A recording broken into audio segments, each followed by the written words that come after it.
Thanks so much for coming, Adrien. We appreciate it. This is the Economic Policy Working Group. We got some people on the screen over there who are anxiously listening, and they'll jump in at the appropriate time. But when is the appropriate time? now, Are there any no, fancy? you want to talk for a few minutes. And Are there any beautiful fancy slides. rules? The slides will be shown on the screen. I have a copy myself, but you'll be able to talk through those. That'd be great. But thanks so much. The title is Managing an Energy Shock. Speaking of shocks, fiscal and monetary policy. So go ahead, Adrien. Thanks so much, John. So it's great to be here, and feel free to interrupt as I go.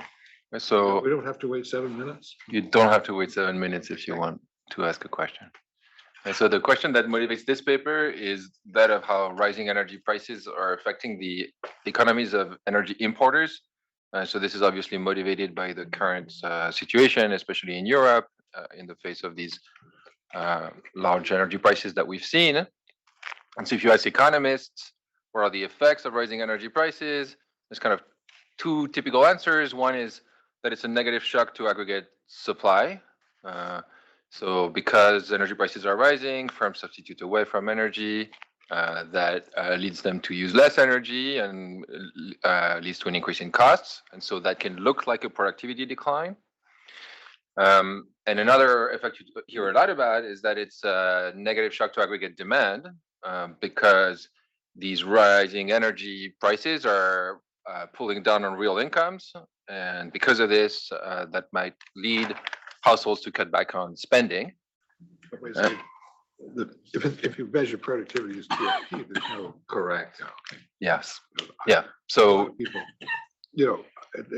when this became a big deal in the 70s, I had to say over and over that the factor prices don't change production functions. yeah. So Moves them along though.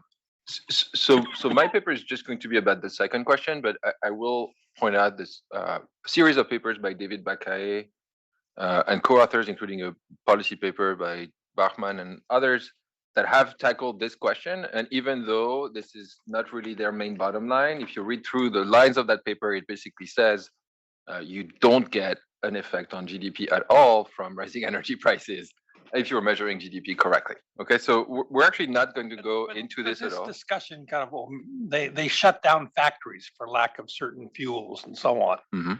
That's a supply shock. May not be a productivity shock, but it's a supply shock of sorts. Yeah, How so does that fit into this discussion? well, so you'll see how I model the shock. So I want to kind of isolate the effects on aggregate demand.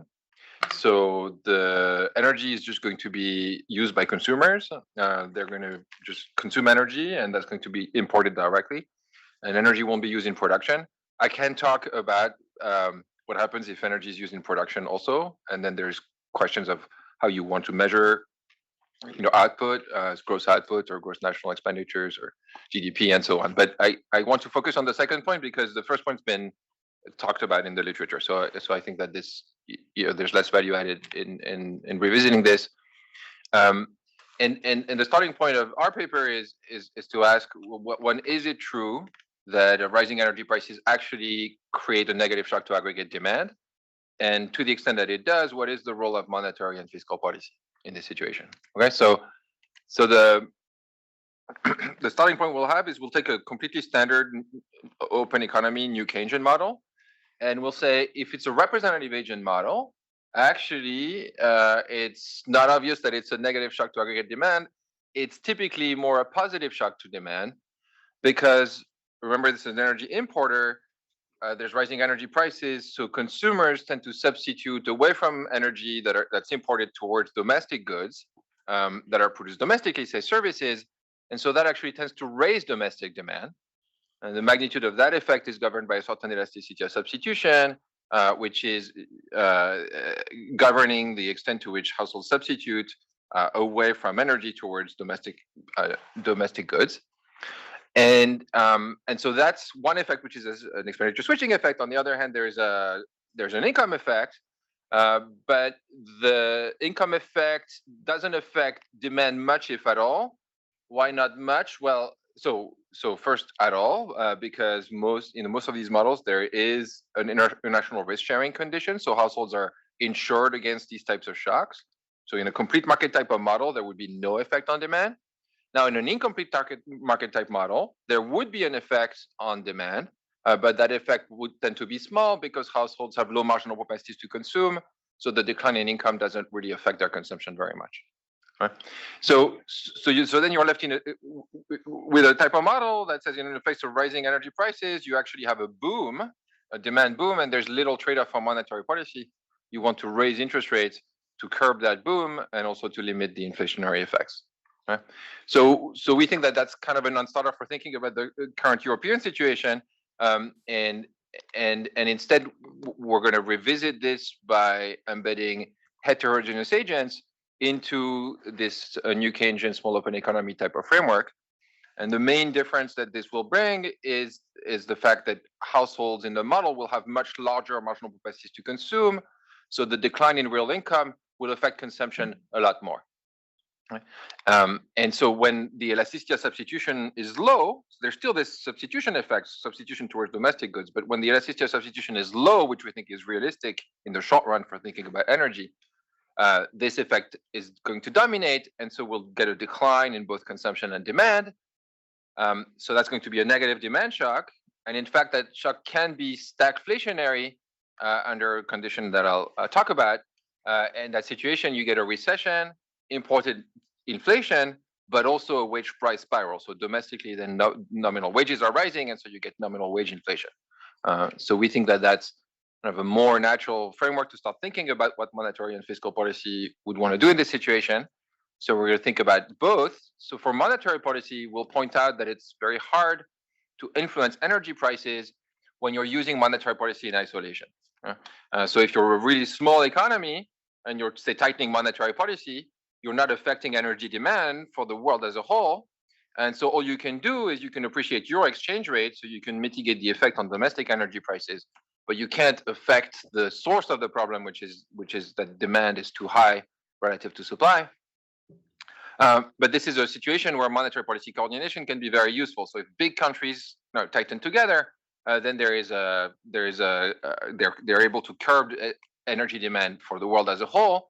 So it's like a positive externality type situation where you can be much more effective at dealing with the energy shock if monetary policy is acting, or central banks are tightening together. So it's the high MPC people who are key to this. The high MPC people are key to getting this process started. Yeah. So the reason why the decline in real incomes affect demand in the first place is because you have high marginal capacities to consume. It seems like it's hard to get this numerically realistic because the high MPC people have very low incomes. So they can't be, but they might be consuming a lot of energy. So I don't have that extension, but in my model, actually, there's homothetic demand, but it's easy to have a model with non-homothetic demand where the poor consume more energy, so they actually account for a disproportionate share of energy demand. Okay. But there's a real calibration issue here. It seems like you'd want to invest pretty heavily in. Well, I mean, I think we could talk about the calibration in a little bit. I think the calibration is pretty realistic. So we have marginal capacities to consume that are 25 cents on the dollar at a quarterly level. That's typically what estimates of the effects of fiscal transfers are. And so given this, even with homothetic demand, you're right that the rich consume more energy in the model and they have lower marginal capacities to consume, but there's still a big effect from the key for us is to make the negative effect on demand from rising energy prices, declining real incomes, overwhelm the substitution effect. So it's a race between those two. And because we think it's realistic to assume relatively low elasticities of substitution in the short run, that effect ends up dominating. So there's a paper by Gorodnichenko, and I can't remember his co-authors. It was at EFG a few years ago. Arlene Wong discussed it. It was directly about like what happens when gasoline prices goes up, what happens to expenditures using like credit card data?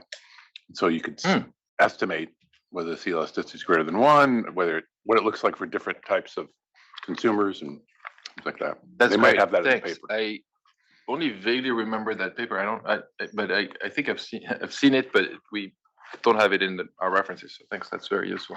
Do you have energy taxes in the baseline? And if so, isn't the policy simply to adjust those? Okay, so let me talk about fiscal policy. So that's great. It's just the next. It's our next step. So we're going to consider various types of fiscal policies. So this is a heterogeneous agent model. So we can think about fiscal policies that are either directly affecting energy prices, so say subsidies to the energy price, or we can think about fiscal transfers that could be targeted to different types of agents. And so in a baseline, we'll find that in fact, for a small open economy, energy subsidies can be very effective at mitigating the real income decline. I mean, in an extreme scenario where government pays for the entire energy increase, or say fixes the price of energy, that's great for a small open economy. But the problem with that is that it doesn't affect the source of the issue, which is that demand is too high. And so actually, if you do this for the world as a whole, so if you imagine that there's coordinated energy subsidies everywhere, actually the price mechanism no longer works. And so the only way in which you end up clearing the market is at extremely high world energy prices. And so we'll talk about that. That even though energy subsidies seem like a silver bullet for small economies, because they end up fueling energy demand, they can't work for the world as a whole. And they also reduce the elasticity as perceived by the Absolutely. monopoly. Yeah. So in the extreme case, it's a completely perverse idea. Yeah, you'd want to do the opposite, right? You'd want to raise taxes, increase the elasticity, lower the average markup. Is that going to be in your calculation at all about fiscal policy, like the secular using cyclical energy taxes to reduce the markup of the energy exporters? So we're not going to think about the markup of the energy exporter facing this quite inelastic demand for energy in the first place. So we're not going to address that. Okay. In an earlier paper, we had a model where the elasticity substitution could be quite low in the short run, but ends up being quite big in the long run. So if you're thinking about, why is it that the markups aren't enormous in the oil market, maybe that would be one of the reasons. But so here I'll have a very reduced form modeling of the supply side. So the rest of the world is going to be just endowed with this energy, and so we won't think about the markup. But it could be for Bob's reason that what's optimal from a private point, well, from a cyclical point of view, is not from a secular point of view of its impact on the average markup. I agree. Absolutely. Yeah. And relatedly, I think there's this time dimension in the elasticity substitution. So the average markup, may be more related to the long run elasticity than the short run elasticity, maybe. But I think that's a super interesting My question. economics education goes back to the 70s, and the equation was it MV equals PQ was popular. And so I remember some arguments about how when, let's say, the price of energy goes up, because of foreign increase in price, that the Fed should accommodate that by printing money. Because the thing is that this is going to raise the demand for money, and if you don't accommodate it, then you're going to try to force the nominal price of other things to go down, which, because of stickiness, is not a good idea. Now, is that involved? Is that anywhere here, or has that been totally dismissed? Well, so in this context, the Galli-Monachelli model that we build on actually makes a big distinction between the consumer price index and the producer price index, which is the one that's sticky in domestic prices, and so that's the one that the Fed would want to stabilize. And so in a sense, so this Galli-Monachelli model, it actually predicts that you want to completely accommodate any movement in exchange rates or other things that are moving import prices, because those can be flexible prices, and the source of the nominal rigidity is the problem that the Fed is facing is actually on domestic prices. And so so this equation that Well- you talked about just wouldn't work, or it would only be applying to The bottom, to domestic consumer what's prices or happening producer to the price demand indices. for money? That's now, this domestic versus, I mean, consumers versus business, I don't know, both demand money. Mhm. I mean, that's the issue, is what is the demand, what happens to the demand for money? Yeah, so when this is a model which doesn't think about the demand for money per se. Yeah, right? So that's like yeah. a standard. It's monetary Keynesian models policy today. without a demand for money. We're just going to be thinking about interest rates, so the Fed determining interest rates directly. We can think about money demand, but again, I think that you'd really need to think about what's the demand for real money balances. Is this influenced by the consumer price index, or is this influenced by, say, the producer price index, or what goes into the demand for money? And so we're not getting into that at all. So we're not. This has always puzzled me, is about how you can talk about monetary theory when there's no money in your models. Well, he has interest rate. He has interest rates. No, there's interest rates, there's price stickiness, and so that's it. No, we can. we're in business. Yeah, Well, happy to talk more about this. I mean, this is just a non-issue. You can just take the kind of situations you're talking Yeah. about, which and then it becomes just a separate add-on to the model. Correct. And Yeah. and then you can, this is one of the simplifications, but it's not an ignoring of the problem. It's just mapping it into another endogenous. I've always wondered what are the assumptions underlie the simplifications? We talk a little bit about this in my second year monetary economics class. Have you ever looked at Woodford's? We should let it go. Yeah, so the first chapter of Woodford's textbook is useful, I Yeah. think, to think about this. So, but again, I'm not going to think about money demand at all.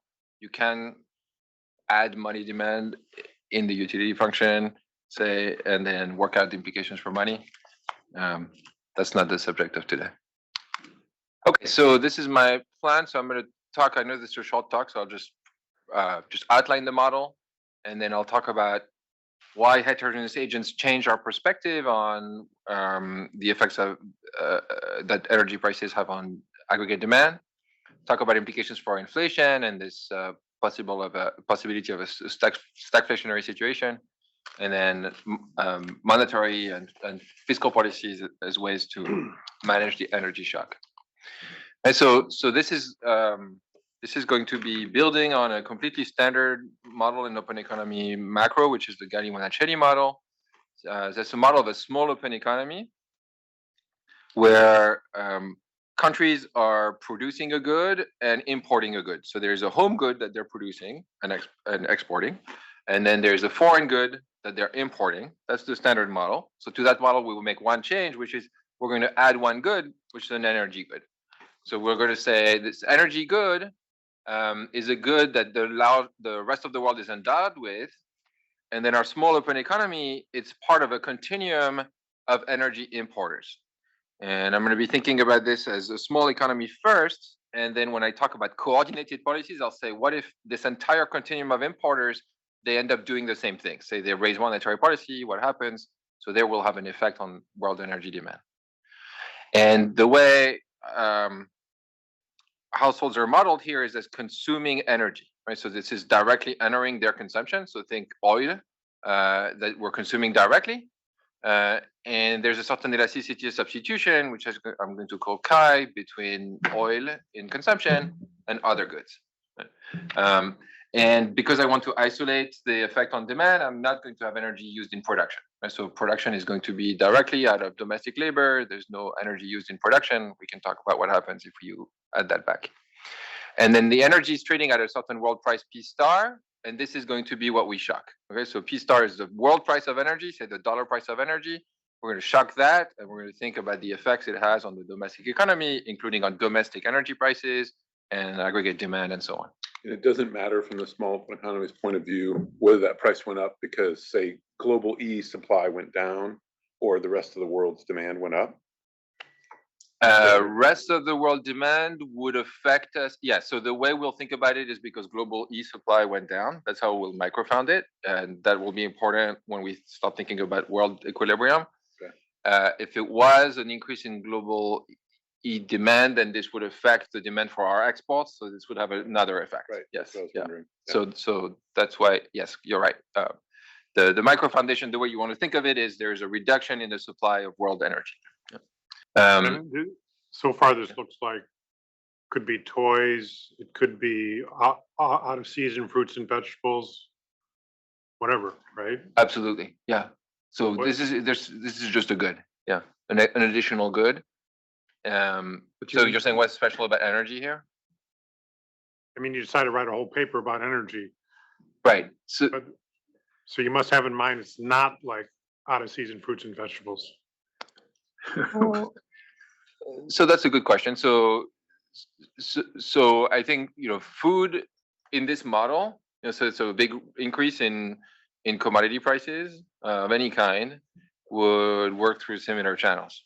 So it's not specific about energy in that sense. Now, what's the motivation is obviously thinking about the current European situation, and when is it that a shock to commodities, say, creates such a big effect on real incomes that it justifies large fiscal interventions and, say, monetary policy intervention. So that's the sense in which maybe because the shock can be big when we're thinking about applying it to energy. The supply of oils may be less elastic than fruits and vegetables, maybe. Certainly. That could be it too. Yeah. So in our model, the supply is completely inelastic here, and then we're thinking about moving around demand through things like monetary policy. So that's another good There's some answer. inelastic supply. No, no. Inelastic Inelastic demand. Yeah, okay, he said supply. Okay. Well, We all caught that. didn't I we? gave the example of food because that's also inelastic, correct. Yes. Yeah. but So oils like comes out of the ground and then toys come out of some Chinese factory. mhm. So Yeah. So there's a more elastic supply. Yeah. price So, might not vary so much. The key issue is that there are bad guys who have a major role in oil supply in particular, OPEC. natural gas. Mhm. So it's the bad guy part of it. Isn't that in the background here? So here again, so there's an endowment of energy. And we're going to think of a shock as a shock that reduces the endowment. So we won't think about the supply side at all. Yeah, but it's a good idea to have a plausible story behind that. Right. So the story is, say, Russia invasion of Ukraine, and reduces the supply of gas to Europe. And so that part is simple. And then And to the realistic. question of what's special here, this elasticity of substitution could be anything in principle, but we're going to be thinking of being low because we're thinking about something like energy that's hard to substitute in the short term. And so that's another reason why it's a good model to think about energy. But I agree with you. And at this level of abstraction, it's not especially, and there's nothing very special about energy. It's more about the calibration. Make sense?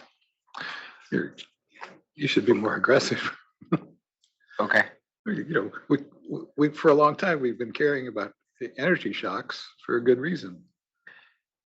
Yeah, but I think one of the reasons is because they're so volatile. Yeah. Energy prices are so volatile, and so this is a topic that's been studied to some extent. Say Olivier Blanchard has a number of papers on effects that energy shocks have on aggregate. In the context of New Keynesian models, but in his models, he has representative Asian models.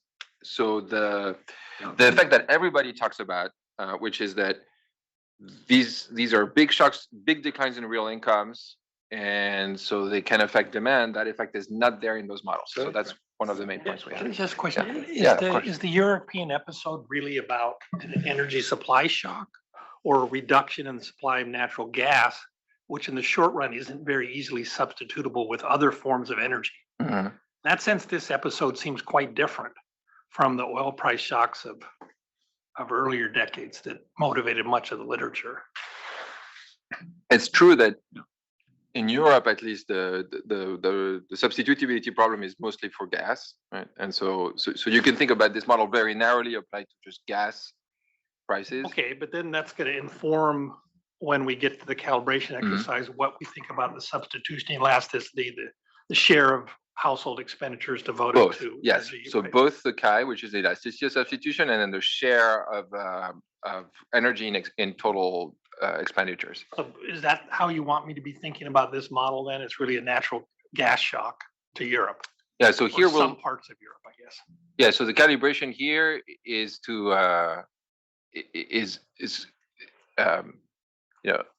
energy share of total spending is 4%. So that's a number that's between Yeah, but kind what's of gas and gas plus oil for households. So Sebastian has a question. Sebastian, can you hear us? Sebastian? Okay, go ahead. Yeah, this is very interesting. I'm not sure, since you guys are there in person, who is speaking, but I think it was Ken Judd who said being trained in the 1970s. So I think from that perspective, a question is, how does this relate to the work of Mandel? Immediately, it seems to me that this is very much along the lines of what Bob Mandel was doing. And in that regard, it seems to me that this falls within the general category of the transfer problem. We can think of this as a negative transfer that these small countries have to make. And then the question is how to affect the transfer and the effect that will have on relative prices and exchange rates and so on if everyone reacts in the same way. And of course, if we talk about Bob Mandel, the question of the optimal combination of fiscal and monetary policy comes very much into the game. So I'm wondering whether there is any connection between Galli Monticelli in some ways is not too distant from Mandel in my view. So I think that's sorry for bringing more sort of history of thought, but I think that it is important. Thanks. So I haven't read papers by Mandel that deal with this issue, and I'd love to read them. So if you can send them to me, that'd be great. The shock this shock is not like a transfer shock, and so it is a shock in the primitive shock, like Pete was saying, is a shock. It's a reduction in the endowment of energy for the rest of the world, and so that's raising prices for this domestic economy, and then we're dealing with that. So it's different in that respect from the old transfer problem literature. But I haven't read the Mandel papers, so do send them to me. Thanks. Okay, so the second modification we'll make to this Galli Monticelli model is that we'll have households that face borrowing constraints and idiosyncratic income risk. And so the main effect of this, as we were talking about earlier, is that it generates these high marginal propensities to consume out of transfers. And so agents are close to a borrowing constraint. They're either at the constraint or very close to it. They have a big precautionary savings motive. If you give them a transfer, it relaxes that motive. And so they'll spend a lot out of this. And so conversely, if you raise energy prices for them, they're consuming all their income, or close to all their income, and so they have to cut on spending. So they have high marginal capacity to consume out of the rising energy prices. And the final modification is that it's a model with the standard nominal wage rigidity as opposed to price rigidities in the usual initial model, and will also allow for a real wage stabilization motive. So if we want to think about stagflation, so why could it be that a rise in energy prices, so increase in the CPI ends up raising domestic wages? We'll argue that something like a real wage stabilization motive is needed, otherwise you actually get wage deflation. And so if we want to think linking the rise in energy prices to an increase in wage inflation, we have to add something else. I'm sorry, just what's a real wage stabilization motive? Yeah, so that's other than just people want to get paid their marginal products and. No, so you'll see how it enters in the equation. It's basically like they place extra weight on having stable real wages relative to a standard formulation where they're equating the marginal rate of substitution between hours and consumption to the real wage. If you that comes out of the model, the primitives, or that's just a tacked on assumption? That's going to be tacked on top. So that's the way that Blanchard and Galli did it. So you'll see in the standard, if you take a standard New Keynesian Phillips curve and you ask, well, what's the effect of rising energy prices on wages? It'll actually predict wage deflation, because even though real wages are falling, hours are falling too, and they're falling by more. So it's like a demand shock, and that effect overwhelms it. So wage deflation is actually the outcome. And so if we want to think about wage inflation, which we're seeing as kind of the outcome of some bargaining problem, where unions are bargaining for wages, you have to think that they care extra about real wages relative to the standard motive. Okay. In the US, real wages have been falling. Is that not true in Europe? I mean, they have been falling. So real wages do fall, right? But they fall, but there's wage inflation. So even though, so wages are not fully catching up with prices, but they are not falling. Nominal wages are not falling. Okay, I'm just, maybe I'll come back to it. Let's come back to it when we get to it. So let me just talk about demand first, and then we'll talk about inflation. And then we'll go. I go until 1, or we have. Keep going. Okay, interrupted a lot, yeah. Okay. All right, so we're going to do a tentative calibration to a European country.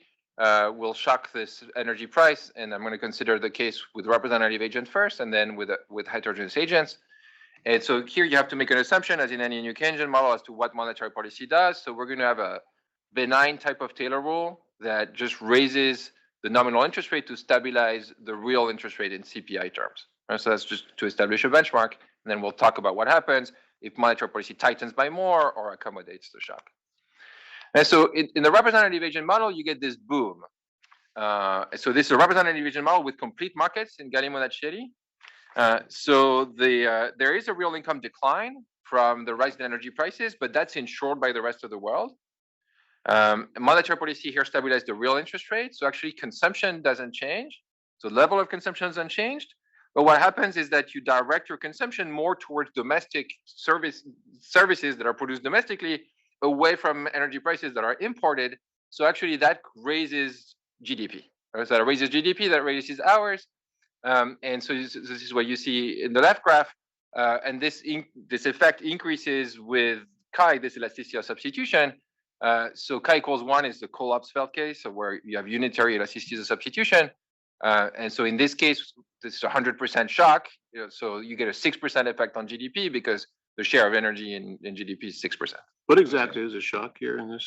So here the shock, because it's a small open economy, I can just shock directly the price. But the way to think about it is there is a shock, there's a primitive shock that reduces the supply of energy to the rest of the world. That's raising the price of energy, and then I'm working through the effects of the price. But in a minute, I'm going to come back to this and add back the micro foundations where it's decline in the supply. Did you say something about something insured by the rest of the world? Yeah. So how do you want to think of this? I mean, this is standard international risk sharing conditions. So in these models, with complete markets, there's international risk sharing. So these types of shocks are insured. So there's the Backus-Smith condition, and here the real exchange rate is stabilized, so consumption is stable. So that's how these models work. I mean, we couldn't question that assumption. So, and I think we do question it. You want to do kind of a double deviation from this. First, you want to remove international risk sharing, so that so there you're in an incomplete market representative agent model. That model has low marginal propensities to consume. And so that's not going to be enough to create a downward pressure on demand. So in order to go further, you add heterogeneous agents. So I'm just going to go straight to that heterogeneous agent model. But you're right. The primitive reason why you don't get a recession here, or you get any effect on consumption from the decline in real incomes, is because of an risk sharing condition. The world planner would have people who make non-energy goods work harder. That's right. Yeah. That's right. The world planner would do this. Yes. Yeah. So. And that's the people who live in your country. They make non-energy goods. They make energy goods and they work harder. Yeah. Yeah. And so we're so this is similar to the first best situation. Yeah. Yeah. Absolutely. Okay, so this is now the situation with heterogeneous agents. So here you have higher marginal propensities to consume, and so you get a negative real income effect from the decline in real incomes. But of course, output here is endogenous, and any movement in output gets amplified with high marginal propensities to consume. So if you think that there's a big domestic boom, say because everybody's substituting with high elasticities as substitution towards domestic services, we're producing more services, then you might, then you still might get a boom. So the question is what happens to real incomes overall? And so that turns out to be governed by this chi. So when chi equals 1, in this case, we can prove this is similar to a well-known result by Cole and Opsfeld, that the heterogeneous agent and the representative agent model behave the same. And so you actually you get no effect on consumption and a rise in output. But if you have lower elasticities than 1, which we think is realistic to think about energy, then you get in a situation where consumption declines. So the effect on output is not enough to overwhelm the real income decline. And if the elasticity substitution is sufficiently small, actually output falls. So you see this on the left. So chi equals 0.1, you get a 6% decline in GDP now from the energy shock. Okay, so that's to show you why heterogeneous agents with these high marginal propensities to consume combined with low elasticities of substitution between energy and non-energy can create a situation where the energy price shock implies a decline in aggregate demand. So what you've done here is recreate the implicit model that most people used to think about this topic in the 70s, because they would typically have a marginal propensity to consume of 0.7 or 0.8. Oh wow, that's high. Not 0.15. Right. So you've done it. You've. Yeah. So in many ways, you know, this Like Hank literature revives some old ideas about, you know, the Keynesian cross and so on that were you know, ISLM, but it gives them a modern flavor, so we can think about micro foundations and we can think about you know, optimal policy and so on. So that's new, but so some of these ideas are, I'm not saying we're not completely reinventing the wheel here. We're just giving a modern tack to some old ideas. Yeah, I just wonder if it really works, but that's. Well, if it really works, okay, what's your concern? Well, people like Pistafari have shown that there's a lot of insurance that even relatively poor people get, but it's not traded on a market. It's their friends and relatives. So there's research showing what happens to the actual consumption of people who become unemployed, and it's way less than it ought to be. So there's a range of evidence on marginal propensities to consume. Blundell, Pistafari, and Preston, for instance, is kind of at the lower end of what the literature finds. If you're looking at, say, direct evidence from how people spend lotteries, that tends to be on the higher end. Then you might wonder, is the MPC the same out of an unexpected, completely unexpected, you know, win in lottery versus a usual income shock? So there's all this Or out debate. of a common shock versus an idiosyncratic one. That seems like an important distinction in this setting. Right. Most of the micro evidence is from idiosyncratic shocks. That's right. Those might be smoothed more effectively than a common shock. Yeah, so the calibration here is always, you know, so in the model, we can think about what happens if you're on your own getting a transfer and nothing else changes. So that's partial equilibrium effect. That's what we calibrate to literature from lotteries, say. So, but, you know, you can question exactly, you can recalibrate the model to hit different levels of marginal propensities to consume, depending on what you think is the evidence. You know, one of the things I'll say is a very big difference between what we do in ISLM is that agents here respect budget constraints. And so in particular, marginal propensities to consume, if you give agents a transfer, say, they'll spend it at some point. And the question is, when do they spend it? So do they spend it more now? Say if they're at a constraint, they spend all of it now, or do they spend it later? And it's like, what's the time horizon over which they're spending? And so the question becomes more an intertemporal question than a static question, but you know, but otherwise some of the effects are similar. Let me just interrupt. There's 3 people divisible because they have their screens on. There are another 30 who don't have their screens on. So they might want to ask questions. Feel free to, any of you, to ask questions if you have them. I'm sorry. Absolutely. Yeah. I'm very happy to take questions from anyone. Okay. Okay, thanks. So let me talk about implications for inflation since Steve brought this up. So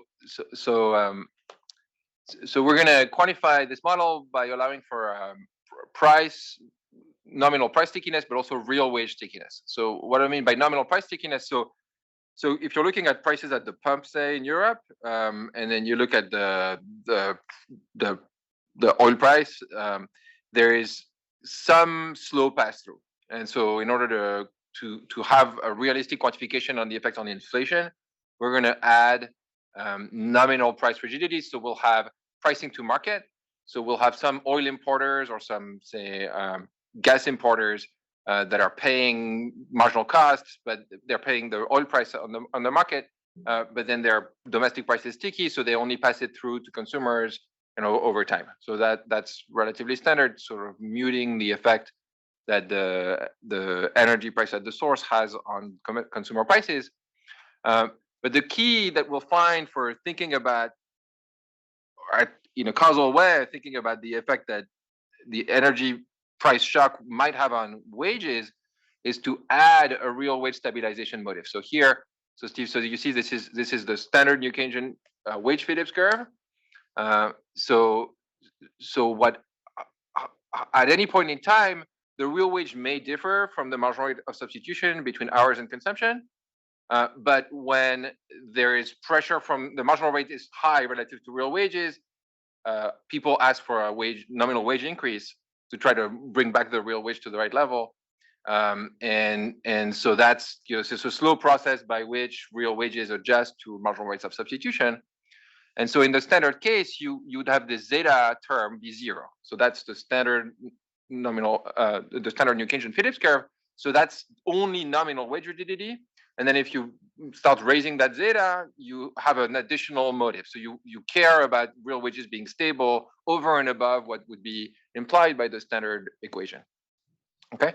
So if I start from the situation where zeta is zero, so this is just nominal wage rigidity, then the energy price shock in this situation where chi is low is just a pure negative domestic demand shock. So it creates a decline in domestic output, nominal wages actually decline, and then there is some positive effect on CPI inflation from the imported inflation, right? But here in this calibration, nominal wages decline by 10%. So the CPI inflation that you get is negative. So you actually get deflation here just because of this big downward pressure on wages.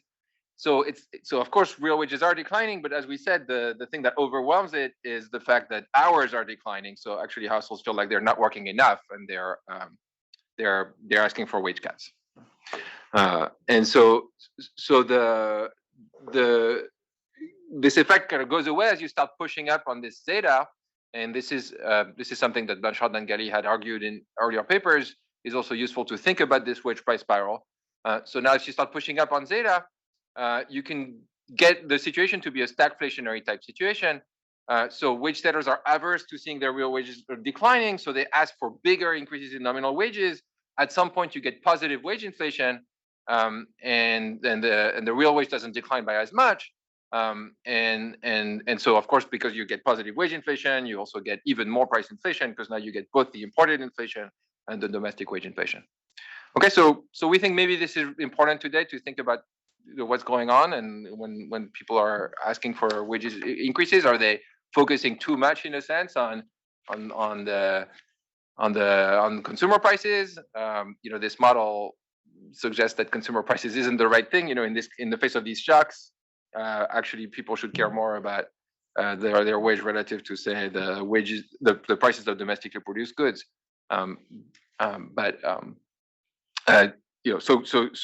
So we think of this more as a hypothesis that's kind of interesting to think about the situation.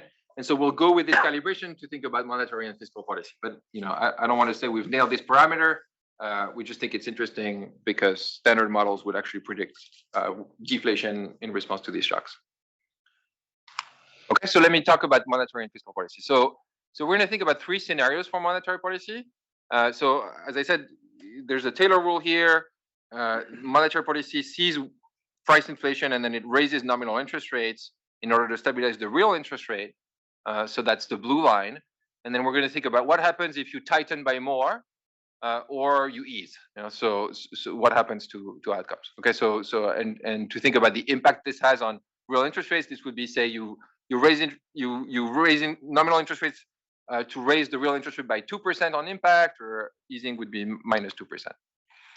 Okay, so of course, a tight monetary policy causes a deeper recession. So this is kind of as you'd expect. So if you raise interest rates by even more, you lower output. So here, the output decline goes from 2% to 4%. But the other effect you have is you appreciate your real exchange rate. And so as you tighten, you're able to appreciate the real exchange rate.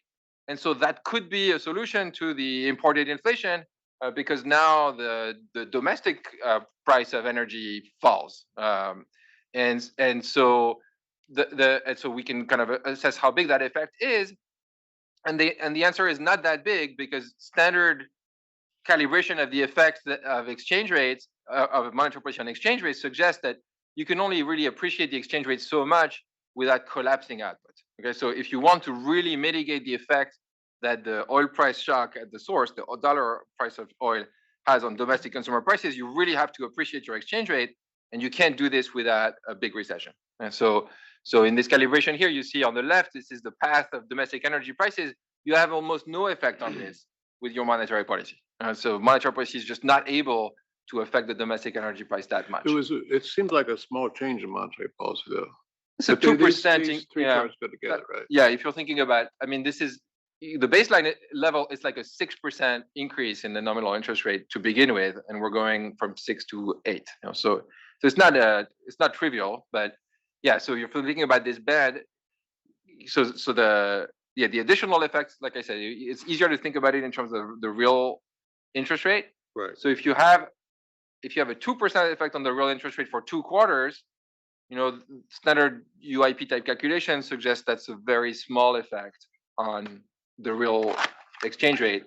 Okay. And so it's a small effect on the domestic price of energy. So there's a question from, it was like Chris. Chris? Great. Question on clarification. So these experiments consider a easier or tighter policy for one small country, but if everybody pursued a much tighter policy, you'd have large endogenous effects on the oil price, presumably. And, great. Okay. Yeah. Thanks, Chris. Yeah, that's exactly my next point. Okay, so thank you. So yeah, so my next point is exactly this, that we've just considered one country in isolation. So the country, by definition, it's small. If no matter what you do, and no matter how, say, you reduce your demand domestically, that's not affecting the world demand for energy. Okay, so what happens now if like all countries tighten together? So this is where we go back to the micro foundations. So this was Pete's question. So, initially I said, well, the shock is just a shock to the price, but the way we want to think about this is actually what's happening is that there's a demand curve for energy. And then the original shock is a reduction in the supply of energy. You see this here, right? So it achieves a certain increase in the energy price, but now we're going to want to think about exactly, well, we're going to set, calibrate the model such that the decline in the endowment for the world gives us the increase in the energy price that we see. And then we say, well, what happens if all countries are tightening monetary policy together? So in that case, they are affecting the demand for energy. And so this is the situation you see over here, where now you're shifting in the world energy demand curve because all monetary policies are acting together. And so you are able to affect, this is the dollar price of oil. You see, so you do increase the price of oil, but by not as much. So when all countries are acting together, you can reduce the source of the problem, which is that demand is too high relative to supply by contracting demand. Okay. So these are numbers. So here, this is just an illustrative graph, but yeah, so the numbers are coming from the model. So we're using the model to back out how much of a decline in supply do you need to get 100% increase in the energy price. And then we say, okay, in that model, now let's use the endogenous decline in demand that comes from the monetary policy contracting demand for all goods, including energy goods, in order to figure out what's the endogenous price of energy in the model, right? So this is exactly Chris's question. Okay, so you see you're in this positive spillover type situation. If all monetary policies are tightening at the same time, you're bringing down the price for everybody else. And so it's like a coordination problem for monetary policies. So where if everybody tightens, you're able to reduce the energy price. And so you see this now to the panel on the left. So this is the path of the world energy price. Everybody contracting together has just better outcomes. And there's also a free rider problem. You want the Fed to tighten in order to reduce US demand for energy so that you don't have to tighten as much, right?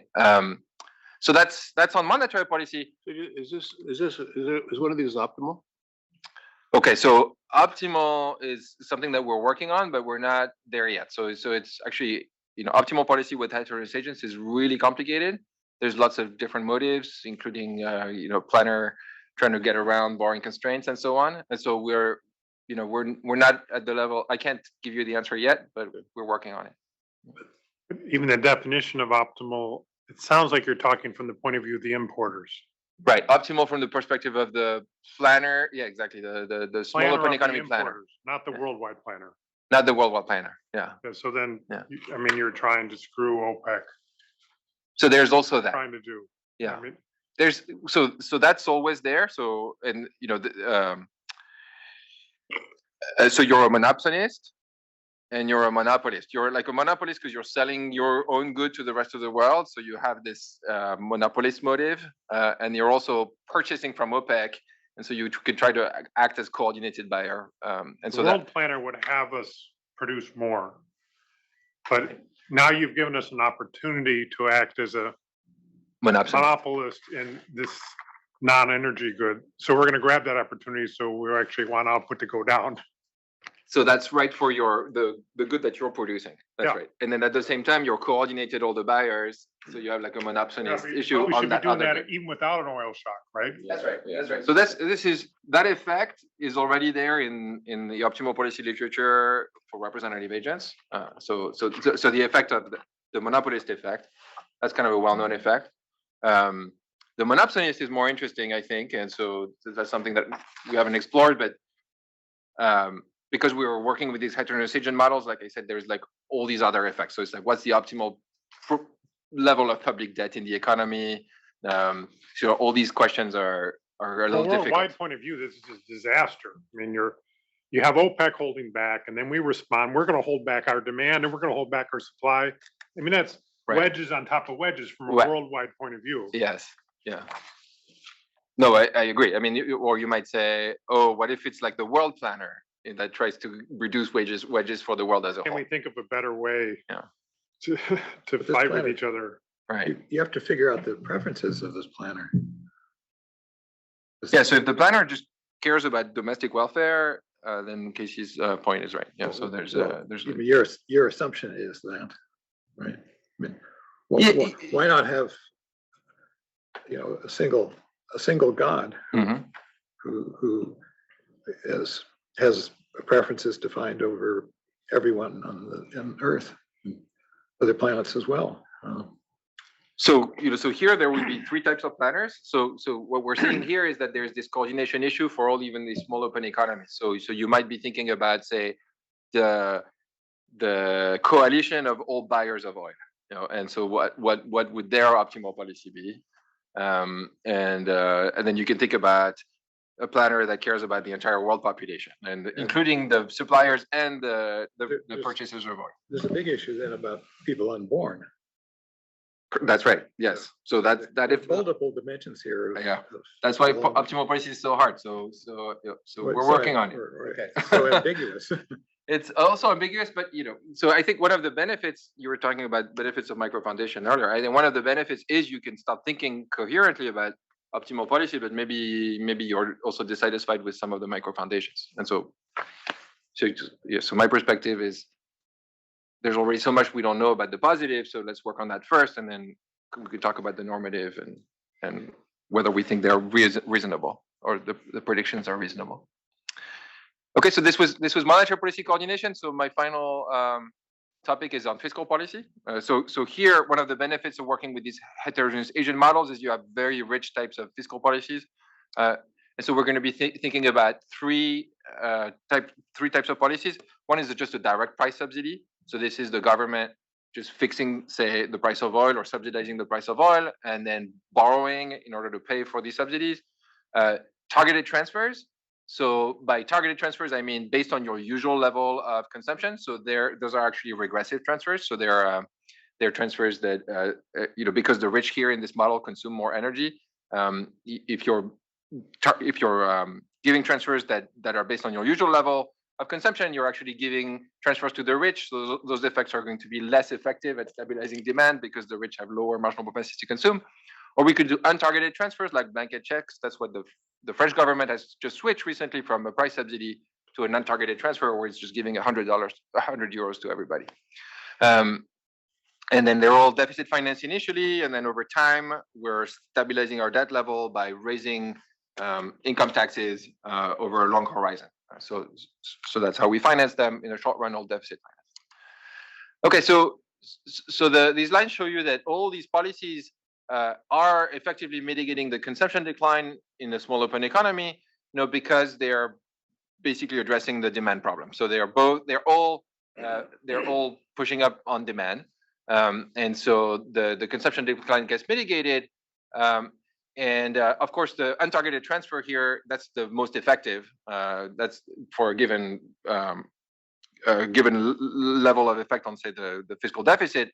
That's the one that gives you the biggest effect on demand because it targets the higher marginal propensity to consume agents more. And those transfer programs are inflationary. But the subsidy seems like a silver bullet. Right? So the transfer programs are inflationary for the usual reason that you're just fueling demand. But the subsidy, it directly affects the price of energy. So in the extreme, when you're fixing the price of energy, of course, you're just not affecting CPI at all. And so that seems like a silver bullet. And of course, what's the catch here? And so this is just inequality. The catch here is, of course, then you're it's fine if you're a small open economy because even though you're fueling demand or you're making demand more inelastic, it's just for your country. So you can still rely on what's happening in other countries. But if everybody does this, then demand becomes extremely inelastic for the world as a whole. And so you have these huge negative externalities. So this is kind of the way to think about this is it's pivoting the demand curve. It's making demand much more inelastic.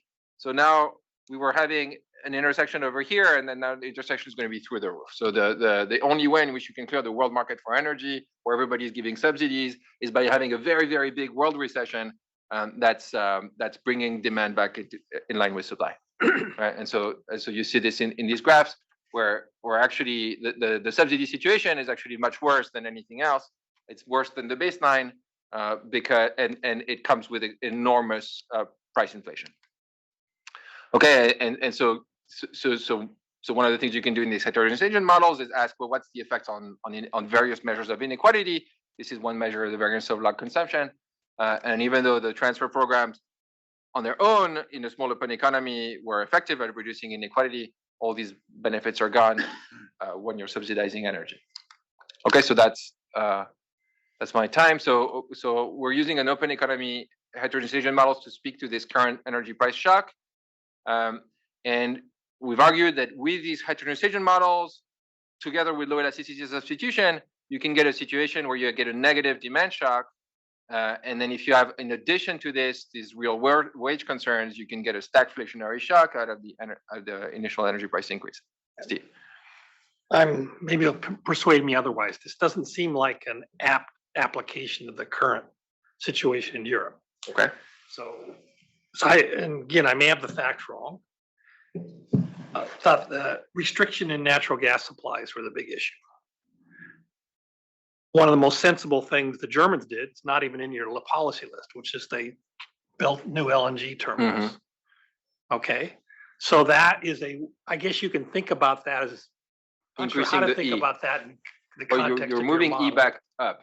So you're basically, you're saying, oh, I'm concerned about this, so now I'm actually going to address the supply. So Cancel the shock. Yeah. Cancel the shock. Yeah. You're canceling the shock, but it points out also the shocks. It's not really a global shock. This is not like OPEC in 73, 74, which or however you want to think about the earlier those were really global shocks. This was a shock to the supply of natural gas to a few countries in Europe, for which it was hard to substitute to other forms of energy quickly. Right.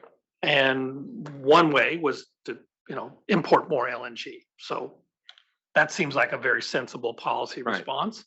Another way is you could try to make your household or your production sector less reliant on natural gas and substitute towards other forms of energy. That's obviously something hard to do in the short term.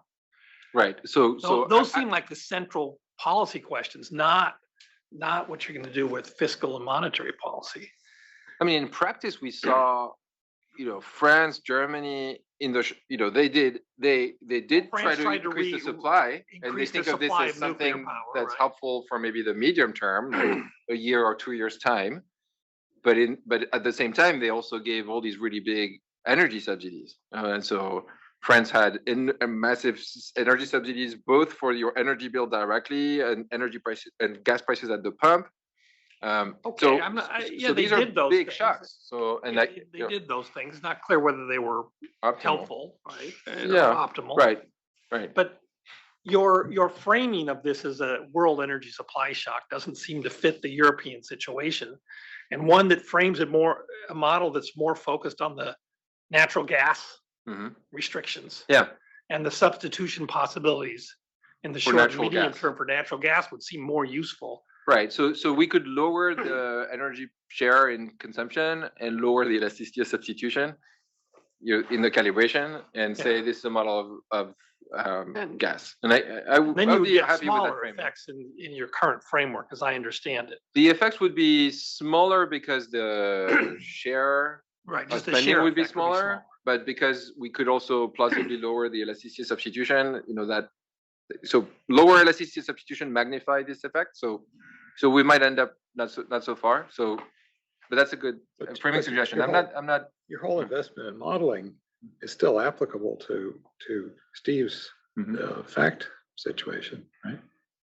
So here we are feeding in a relatively transitory shock to energy prices. So one way to think about this is that in the medium term, supply gets back on stream because we're building more energy terminals. We're figuring out solutions to the root of the problem, which is this reduction in the supply. But in the short term, we have to deal with these really large energy prices and the consequences they have, including for demand for domestic goods. And so again, my factual understanding here is pretty limited, but my understanding, correct me if I'm wrong, some parts of the economy, even some parts of Germany are going to be much more heavily exposed to restrictions of natural gas than others. Right. So that's kind of missing from this too. And so you would think even with these fiscal instruments, there'd be a spatially dependent aspect of them. That would be quite important. That would be interesting to model. Yeah. So that's so the best thing I can offer now is you can take this model in isolation to think about different countries that have different energy shares or that are facing different energy shocks. Right. And not, there isn't necessarily a big interconnectedness dimension, except maybe in these models through demand. So if you think that say demand for, imports from Germany are going down, maybe that's affecting France, and so we would be able to build that in. So Germany's decision to build LNG terminals was good for Germany. It's probably good for the rest of Europe too. Right. So that's feasible. So meaning having granular countries where you say you can consider all the European countries and you say different countries are facing different shocks. And so how do you think about a realistic calibration to what's happening to different countries and spillovers where some countries are affecting other countries, both via common monetary policy and also via demand? That's possible to do. That's a question from Chris. Chris? Anybody else should jump in? Really fascinating presentation. And I think one upshot is that monetary policy looks unattractive from the standpoint of an individual country because the trade-offs are very dire between reducing inflation and unemployment. Yet from a global perspective, it's very desirable. And then on the flip side, subsidies look very attractive from the perspective of an individual country, but they're disastrous from a global perspective. So I think that's really a fascinating implication. I did have one question just on transmission to inflation, and in particular your zeta parameter, I think it is, that controls the pass through. Now, that seems like it's really a big open question: is how much energy supply shocks transmit to inflation and how persistent those effects are. At least the empirical literature suggests that in the last 20 or 30 years, the effects on core inflation are really quite muted, and not very persistent. But so I was wondering how you chose that parameter. Certainly, Blanchard and Galli are arguing that real wage rigidities have declined a lot in the Great Moderation period. Yeah, so thanks a lot, Chris. So you recognize the Wage-Phillips curve, of course, because we took it from you. The zeta here, to be honest, we just don't have a really good way to discipline it. So we actually took Blanchard and Galli's numbers from the 2000s, and that also wasn't, here we just did an exercise where we thought, okay, well, how big does this number need to be in order to actually get some wage inflation at all? And then we compare to the numbers that they had in that paper. I agree. This is, to us, it's not even clear that this is the right way to model it. In a sense, it's a little bit reduced form. It gets the job done, but I think digging deeper. One of my views of the very big open questions in monetary policy today is what's a good micro foundation for the Wage-Phillips curve, and we're seeing all sorts of effects right now on wages at different points in the income distribution, and these kinds of standard models can't really quite get at this. So it looks like there's kind of an inequality compression effect that wage increases are having right now. That's not something that this type of model predicts. So I think it's like a really big open question, and the direction for this paper would be trying to get a better way of calibrating the zeta, but more generally, I think just getting a better micro foundation for the Wage-Phillips curve, is like good, important work. Yeah. So let me ask a question about this next to last conclusion. Monetary tightening loan does little, but has positive externalities. Does that mean, in retrospect, we should have all done this together? Shouldn't just been the Fed? Is there any way you can relate this to current events? Europe was behind, whatever you want to say is helpful. So there was a delay in monetary policy tightening in many countries, and the Fed ended up acting kind of earlier than others. Now we're seeing the ECB and so on respond. I don't know the extent to which these types of considerations were the reason for the delay, say in Europe. Certainly they were looking for symptoms of inflation, and there were, the inflation was taking a while to pick up in Europe. So they might have just been reacting more to the direct inflation situation. But so, I don't think that those types of considerations were taken into account. These spillovers that, say, Fed tightening has on, say, the U.S. demand for energy. But this framework suggests that this is something that countries need to think about, and I don't think that there's so many kind of frameworks to think about kind of monetary policy coordination, the benefits of monetary policy coordination, and so so this provides one reason. I don't want to say this is the main one or the only one, but I think it's certainly an interesting one. When the energy shock's happening, the IEA, National Energy Agency, was sort of an obscenity by a representative. That's their job. So came out with a lot of lists of things that Europe should do to respond to the energy shocks, energy efficiency measures, fuel switching, stuff like that, and all very sensible. But there's no monetary policy element in there. But you could argue that had they come out with a recommendation, hey, everyone should think about this in terms of their interest rates and the kind of collective effect it would have if we all work together, that could be constructive. I just don't think their mind is anywhere near that. It's not how they view the problem. So these were helpful thing for them to have in mind. Great. Yeah. Well, hopefully. Well, I was thinking along those lines, but the basic economics is you're trying to do that monopoly thing against. I said OPEC. I guess you really mean Putin in this episode, but but we had sanctions and things like that. So number one, those seem more direct. But even if they're not more direct, and you want to do this stuff you still have to recognize that those are happening, right? You don't want to overshoot. Right. So There's an optional amount of withholding our demand and supply. And we don't want to, if that amount's X, we don't want to do 2X because the Treasury Department's doing 1 and the Fed's doing X. yeah, so here we study monetary and fiscal policy in isolation, but of course you can kind of study them together. And so that's actually and the sanctions, I don't know what bucket you put that in, but those were. Yeah, the sanctions are outside We're the model. agreeing not to sell things to Putin. Right. Which is kind of, you like that in your framework, right? We like what, sorry? In your framework, you like that we don't sell things. I mean, Oh, you're right, like yeah, making people unemployed. So we want to Some withhold monetary some. channel, but Right. So so at least in the steady state of this model, yeah, you want to withhold, you want to just act as a regular monopolist of the good that you're selling, reducing the quantity produced in order to raise the price. So that's for sure is something that these countries want to do.